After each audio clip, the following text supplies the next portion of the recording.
The US has a serious problem with its public accounts. The government already pays more in interest on its debt than it spends on defense, but now Trump wants to add fuel to the fire, to lower taxes without moderating spending much, and thus increase the deficit even more. The question is, where is all the money going to come from?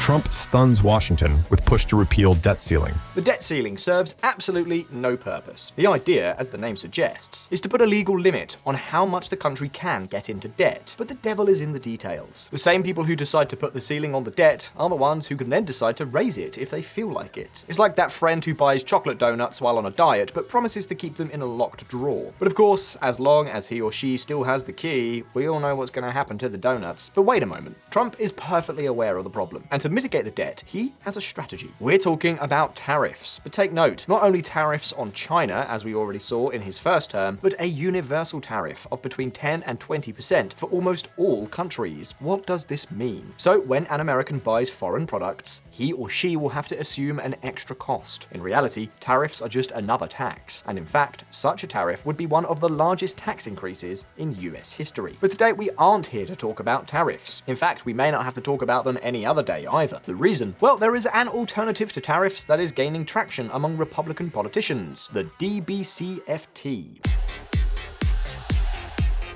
The DBCFT will be Trump's great tax revolution. It could be the most efficient way to collect that exists, the one that does the least damage to the economy, the key to the president's ability to tame the public accounts while controlling competition from foreign countries by replacing tariffs. And what on earth is this DBCFT stuff? And why is Trump so interested? In this video, I'm going to tell you all about it.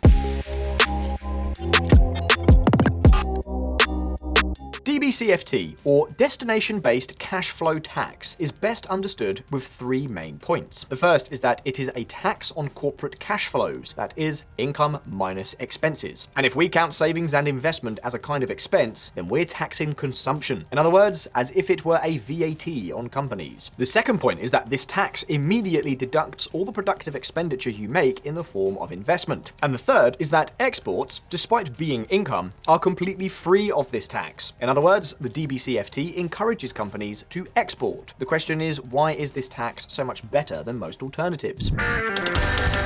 We have said that the DBCFT is similar to VAT, but there is one problem here. Surely you've heard that VAT is the tax of the poor. Everyone pays the same VAT on what they buy, from the poorest to the richest. What's more, rich people can save and invest, while the poor consume almost everything they earn, for which they pay even more as a percentage of their income. And guess what? All these criticisms are right. VAT is a regressive tax. Of this, there is no doubt. Now, this is completely irrelevant. The important thing is not whether taxes are progressive or not, but the entire tax system as a whole. The poor pay more as a percentage of their income, yes, but then they also receive almost all public assistance. For example, imagine that you and Elon Musk put $1,000 in a bank account. Obviously, paying that $1,000 is much more difficult for you than it is for the richest man in the world. However, what happens if you take the $2,000 through a grant? Well, you have come out ahead. The tax was tremendously regressive, but that could be perfectly compensated via spending. But isn't it easier to put in place a tax where the rich pay more, and that's it? Well, no, it's neither easier nor more efficient. It's true that a century ago, it was much easier to know a person's income than his or her consumption expenditure, which is why the income tax is much older than the VAT.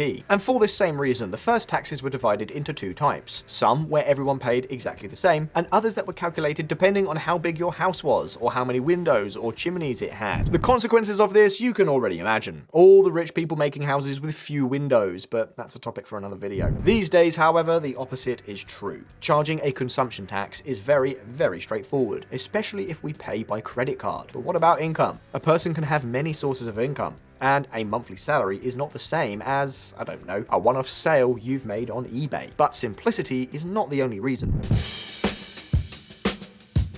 What you are looking at on the screen is how the economy reacts to the lowering of different taxes. As you can see, lowering VAT does not seem to stimulate the economy, but lowering income tax and investment tax has a dramatic effect. Or to put it another way, raising a consumption tax like VAT is much less harmful than raising other taxes. The reason is very simple to understand. With your income, you can do two things: save or consume. A consumption tax makes consumption more expensive. so people save more. But those savings don't remain under the mattress. Those savings are investments that go to finance other companies so that they become more productive, for example, through the bank. On top of that, income and corporate taxes reduce the profitability of investments. And if investments become less profitable, then people invest less. So what's interesting about all this? That this doesn't happen with consumption taxes. The profitability of investments does not change. In short, VAT hurts consumption in the short run, but it is better in the long run, and the same applies to the DBCFT. However, the DBCFT still has some peculiarities that make it even better.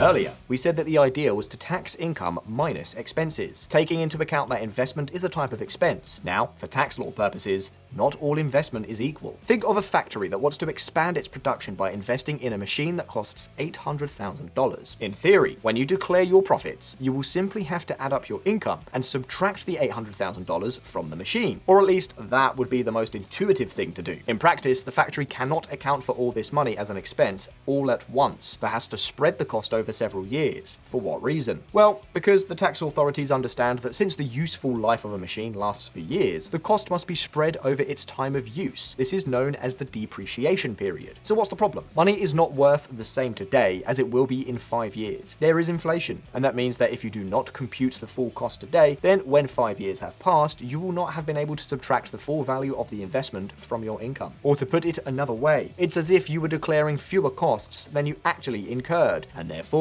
you pay more taxes. And that's no small joke. The Tax Foundation estimates that for every $100 invested, only $89 is actually deducted. With a profit tax rate of plus or minus 20%, this implies a hidden tax of 2%. Conclusion: since the DBCFT would allow the investment to be counted as an expense, companies will be able to amortize their entire investment at once. The DBCFT is a tax that affects imports, but not exports. In this sense, we could say that it's like a tariff. But there's one fundamental difference. This tax does not distort trade flows. What does this mean? For example, if the US imposes a tariff, then Americans will buy fewer things from abroad. Now, if they buy less stuff abroad, then they will demand less foreign currency. If the demand for euros decreases, then the value of the euro falls. And if the euro falls, then Europeans stop buying as many products from US companies. So what could be the solution to all this? Exempt exports from paying taxes. Incentivize them to offset the exchange rate effect, which is just what the DBCFT does. Thus, US products become cheaper for foreigners. This increases the demand for dollars and offsets the appreciating effect of the tariff. But do you want to know the best part? Well, pay attention, because the DBCFT could even become a nexus between Republicans and Democrats. In what way? By attacking the relocation of companies to tax havens.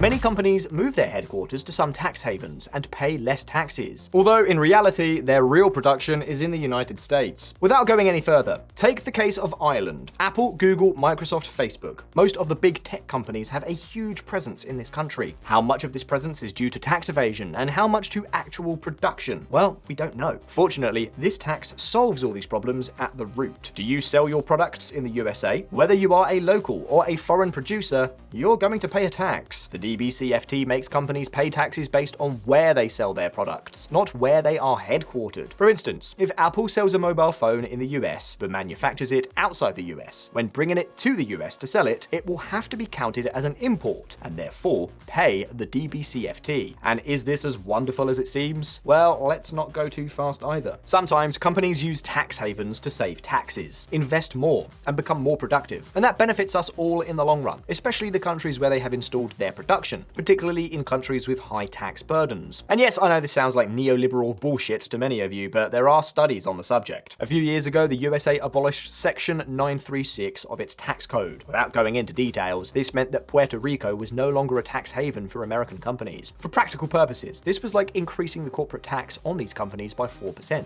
The result, domestic investment fell quite significantly without it even being a dramatic increase in taxes. Companies had not only used Puerto Rico as a way to enrich shareholders, but as a mechanism to facilitate productive investment and long-term economic growth. So no, the goal does not always have to be to raise as much as possible. In conclusion, all taxes will hurt the economy somewhat, but the US cannot continue on this path. Someday, its debt is going to explode, and before that happens, spending will have to be cut, and taxes will have to be raised. The question is, which taxes are better than others? And the DBCFT is probably a much better alternative to tariffs or the conventional corporate tax. It seems that more and more voices within the Republican Party, and even among Democrats, want this tax to go ahead. Pay attention to the words of Stephen Miran, the new director of Trump's Council of Economic Advisors.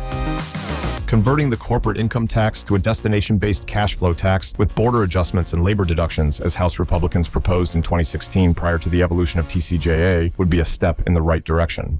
But at this point, it's your turn. Have we convinced you that the DBCFT is a much better tax than personal income tax or corporate income tax? What about the big tech companies that use Ireland to pay less tax? Is there really a chance that Trump will replace part of his tariffs with this tax? You can leave me your answer in the comments. And as always, don't forget that here on Visualeconomik, we release new videos every week, so subscribe to this channel and hit the little bell so you don't miss any of our updates. If you like this video, like it, and I'll see you in the next one. All the best. See you next time.